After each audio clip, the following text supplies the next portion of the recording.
everyone, this is Caitlin from Caitlin Family Farmstead.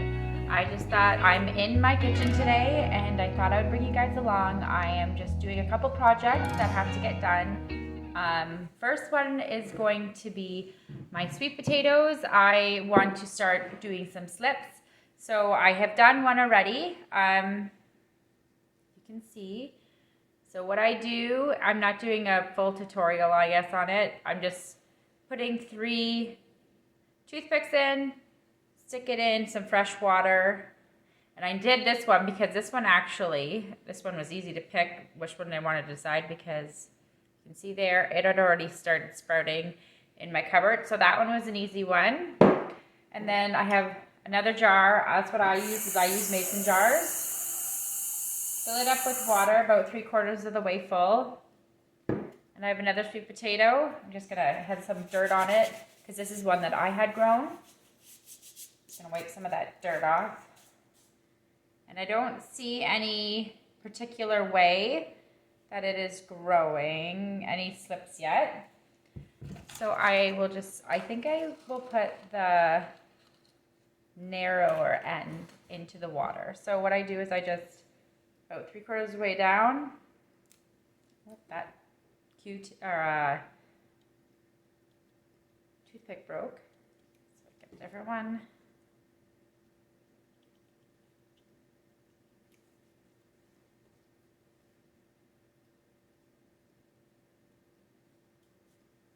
I'll stick it into the water.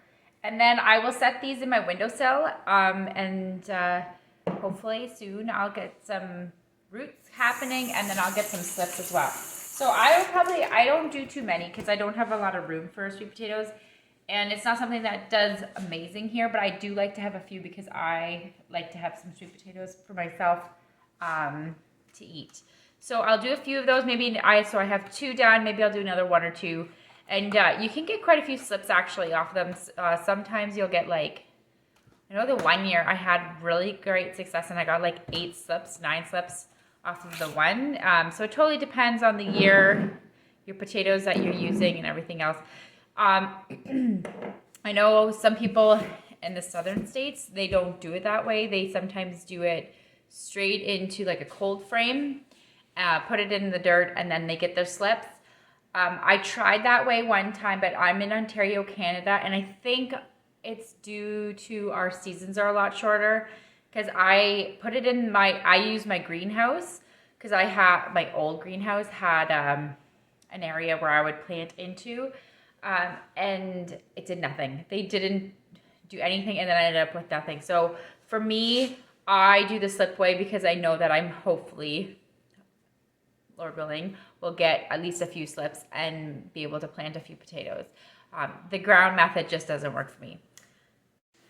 The second project I have going on today in my kitchen that I need to get finished up is I'm making vanilla extract. So this one is done. It's got a nice bronzy color. I just shook it up so all the sediments that were on the bottom are now floating around. And my vanilla container that I use, it's just an old bottle, is almost empty. And I do a lot of baking. I decided a couple months ago with the price of everything going up in the store, plus preservatives I don't really like, and I just don't like sending that kind of stuff for my kids for lunches. So I decided a couple months ago to kind of stop buying like things that are like very expensive if you actually break it down, like granola bars and those cheap snacks for the kids for school. So I've been making my own every night while I make supper. I bake something, or I try to. I've been pretty good actually. I haven't missed too many nights. So I bake like cookies or brownies or muffins, or I've done banana bread, I've done pumpkin bread, I've done zucchini bread. I've like just a little bit of everything. I try to do a mix up. And so they do that. So, but when you're baking a lot, I go through a lot of vanilla. So what I'm doing today is I'm going to empty this jar into my vanilla bottle, and then I'll be making more vanilla. So I'm just gonna go ahead and do that.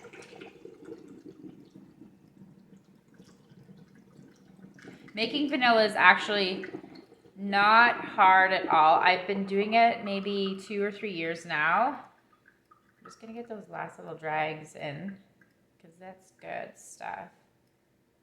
Some people use it for other things. I just leave it all in there.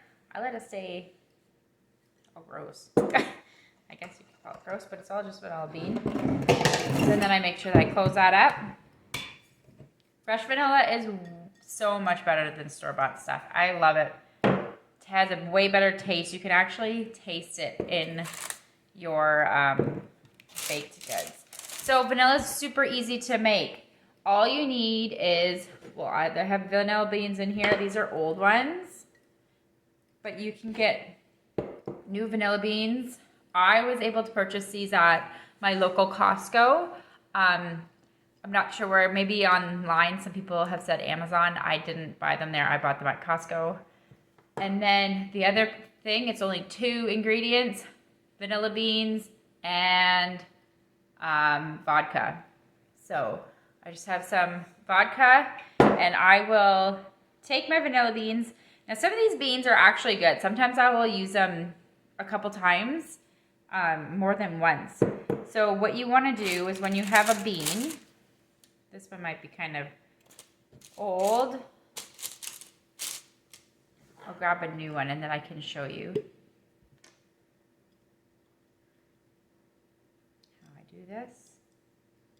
Take a bean and then I will take a real nice sharp knife like this one here and I'm going to score it. So I just put like little, I'm going to do this on the bottom so I don't cut myself. I'll just put like little hacks into it all the way down so that it kind of comes out better.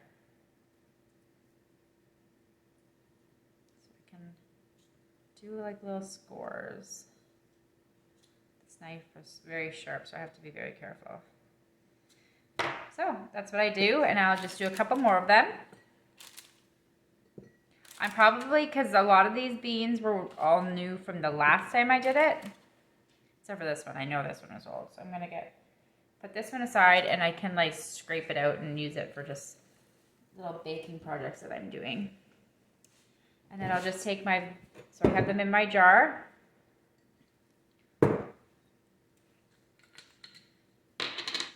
Pour the vodka over. We need another bottle.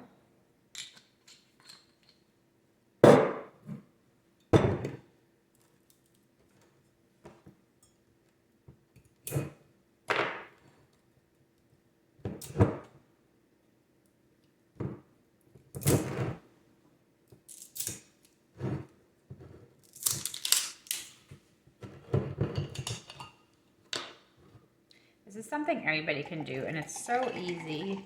It's just one of those things that you don't have to run to the store to do. You know, you have it.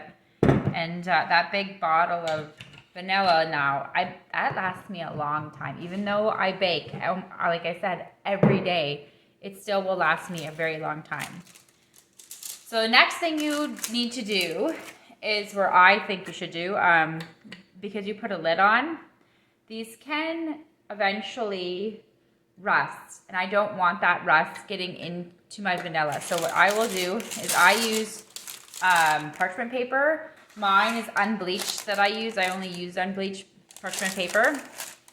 This one is new. I just had done it, so I'll just use this one again. Just put it all on, and then screw this on the bottle. Make sure it's nice and tight, and then what you can do is you can take your marker, because sometimes it's nice to know how long it's been in there. So today's February the 22nd of 2022. So I just put the date on my parchment paper and then just give it a shake. And you're supposed to do it every other day. I don't. I just do it like once a week or something. I keep it up in my cabinet over there, up on the top shelf in the dark spot. I'm pretty sure you're supposed to do that. That's what I heard. So, I mean, I think you probably could leave it out on the counter, so at the back of a counter, so you see it more often. She remembered I give it a little shake. But that's it. Then you just wait until it just gets to that nice brownie, goldy color, and it's ready to go. That's all you have to do. It's not hard. It's very easy. You can do the exact same thing with all different kinds of things. Making extracts is a very easy thing to do and nice to do. It's another thing that you can check off your list from grocery stores. You can do peppermint. You can do all kinds of different things. And all it is whatever you're wanting and vodka, and you just let that soak, give it a shake every couple days, and off you go. You got your own extracts. Make all kinds, then you don't have to run to the grocery store for that as either. Stay out of those grocery stores as much as you possibly can. It's always good. I find the less I go, the more happy I am with that. So yeah, we got lots of stuff going on. Got that quick little project done. It's one thing I can check off my list. Make sure you guys are making lists. That's a great idea to stay on track. I find if I don't have lists, I kind of like all of a sudden get overwhelmed because I see all the stuff that I have to do. And it's just like, it's kind of nice to have that little list of like, that project is done, that project's done. Right now, I can already check off 2 projects. That's fantastic. One day, 2 projects done. Right now, we're gonna start soon. My dad's gonna come up here again and help me. We're gonna start working in my greenhouse. We're getting the shelving up. We have the bars that we're gonna be using to put in the rafters to have hanging plants that I need to do in the summer. I have some decorations to put in there, which is so exciting for me. I like to make things not just usable and what needs to be done, but I like to make things look nice as well. You got to be in a space where you like what you're doing and it pleases you as well. So I'm excited for that. I'm not going to go overboard or anything, just a few little things to make it look fun. But yeah, so there's always lots of projects happening. I'm going to be candling those eggs that I just put in the incubator last week very soon. It's hard to candle blue eggs, so because they're a little bit thicker shells, so it's harder to see, and just like a dark brown egg is a little bit harder to see, but I want to do that. Hopefully those guys are coming along, and I got lots of projects, got to get that checklist done. Guys, I hope you have a fantastic day. Thanks for watching. Like and subscribe.